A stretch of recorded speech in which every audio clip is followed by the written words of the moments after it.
guys, welcome back to my channel. So last week we talked all about self-care and some ideas for it, as well as giving you guys a little bit of peace of mind that self-care is not selfish. Now this week we're going to talk all about meditation for beginners. Now I am not a connoisseur with meditation.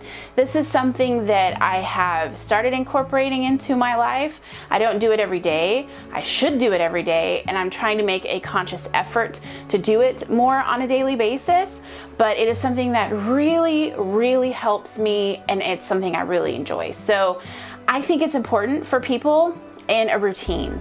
Now, I know everybody's busy and people automatically think, well, I don't have time to meditate. Well, you don't have to take 30 minutes. It's not the kind of thing that really needs to take a lot of time. Now, because I too am still a beginner at this, I use guided meditations. I am not someone who can sit with music for very long and meditate on my own.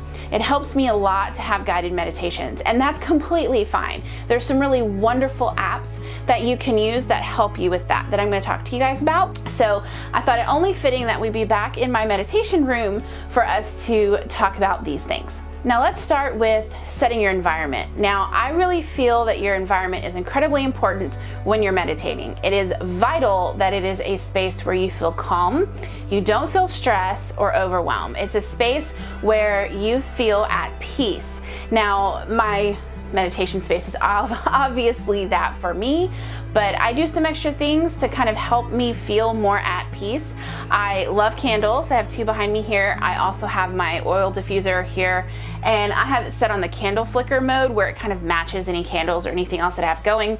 I will often use, incense instead of a candle, kind of mix it up. To me, scent is very important, and it relaxes me. Now with an oil diffuser, I make sure and use like a Stress Away with Young Living or something to that regard. I don't use anything that's going to give me energy or make me feel, overly alert or anything like that. I do something that is definitely more calming. Now let's talk about different options in terms of apps. Now there are three that I actually really love.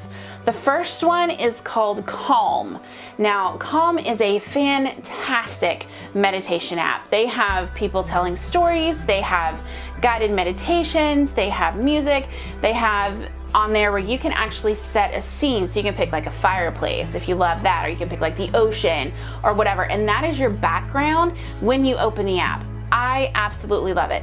It is about $60 a year, so it's not super cheap, and you're not able to pay for it monthly, which I'm super bummed about. I wish it was one of those things that you could pay for every month, but it's kind of nice, one and done, you have it for the year.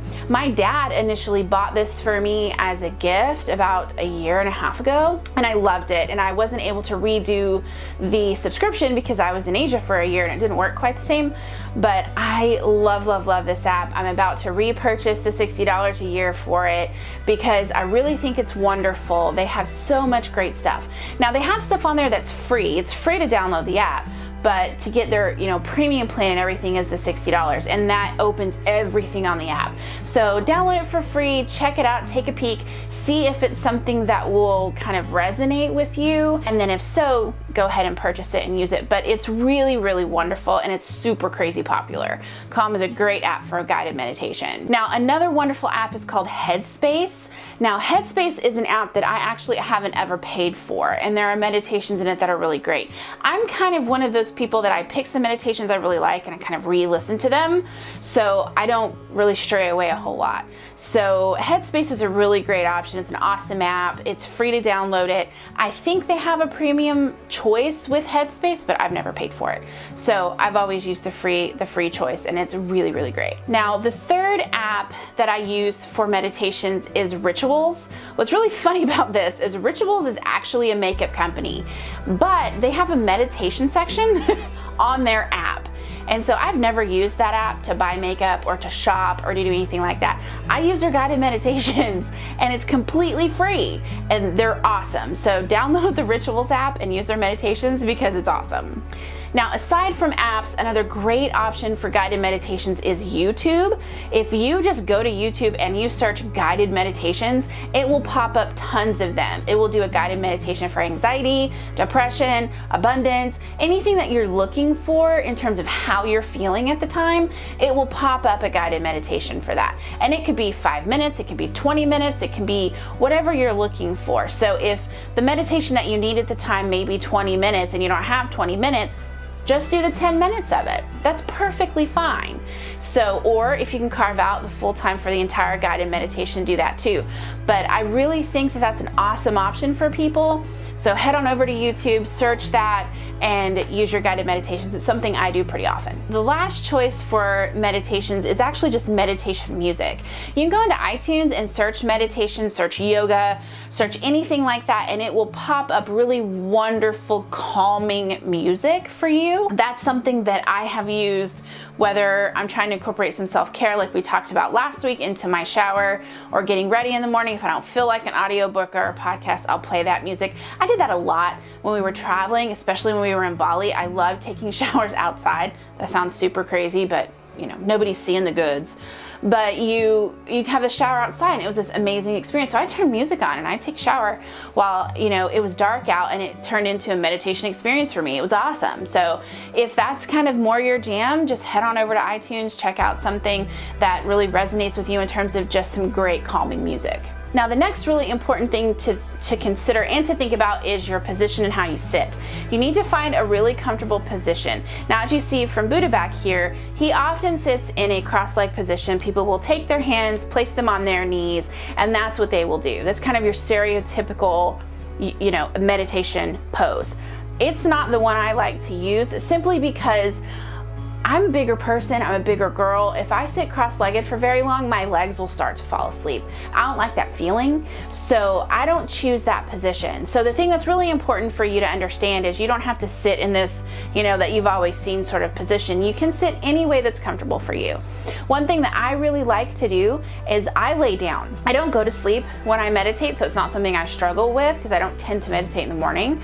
So I'm usually awake when I'm doing it. It's not an issue for me. I will take my hands and I will place them on my chest, and I will lay flat like that on the floor because it makes me feel much more like I'm trying to connect with my body, focus on my breath, and think about what I'm doing. And so I will lay flat, hands on my chest like that, and it's the perfect sort of position for me. But the important thing to do is to find the position for you, whether it's seating or whether it's lying down or whether it's sitting without your legs crossed, whatever works. Just find a position that's comfortable for you for more than about 5 minutes. So once you've set your environment and you have your comfortable position, you're ready to meditate. Some people will take time to journal before they meditate, and some people will do it after. Some people do it both, before and after. So it really depends on how you're feeling and where you are. So if you're feeling excessively stressed, or you're feeling like you have a lot in your brain and you can't clear it out, then journal it down really quick. Just do some free writing, just write really quick, just everything, sort of brain dump it onto a piece of paper or into a journal. You can designate a journal for meditations like that. And you can just put before at the top of the page, just let it all out that you have in your brain, do your meditation, and then you can journal afterward if you still feel any stress or if you feel some resolution. Because sometimes some things will come through while you're meditating that you feel like, oh, this is, you know, this is a solution for this, or this is an idea for this, or whatever. So it's a really great sort of extra step if you want to journal before or after or both. So what I like to do is, I'm not actually going to do this with you simply because it's copywritten and I don't want to get in trouble. But what I like to do is I go into my phone and I pick a sort of calming meditation song. And while I don't do this for very long, I like to sort of sit down as straight as I can. I put my legs out in front of me and I place my hands on my knees and I will listen to that song. It's usually 2 to 3 minutes, the song, and I will focus on my breathing.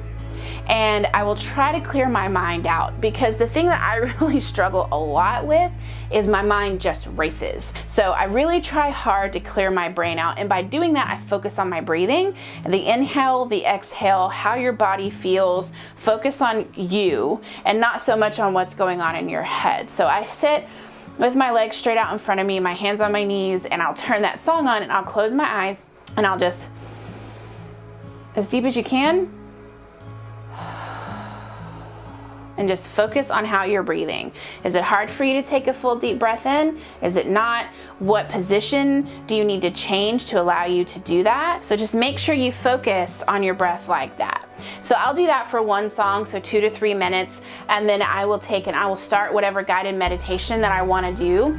I will have it open on my phone already to where you just double click your home button if you have an iPhone, go straight to that app, and I'll hit, I'll get ready to start it. I'll set it down beside me.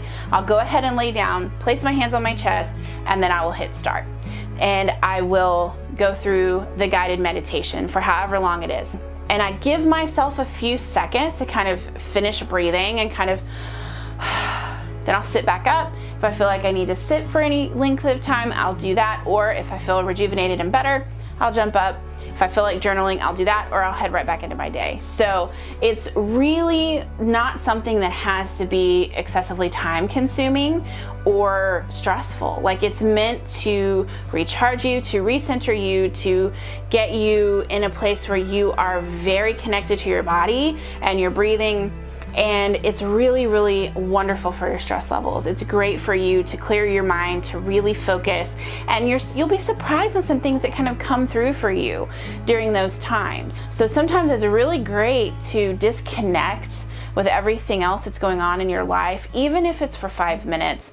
Come upstairs and connect with yourself and meditate a minute, and then you will feel much better and renewed when you're done. Do what you need to do what feels right, and give it a try. Definitely give it a try. It's something that I feel like has revolutionized my life. I absolutely love it. It makes me feel better. Like I said, I'm trying very, very hard to incorporate it into my daily life, because when I do it, I feel so much better. So I hope these tips were helpful for you guys, and you'll check out these apps and give them a try. This is not a sponsored video. These are just apps that I genuinely use myself for long periods of time. I really like them, and they have worked well for me. So give them a shot and let me know how it goes in the comments. Head on over to Instagram and Facebook, 'cause that's where your other sisters are, and we'll see you guys next week. Bye.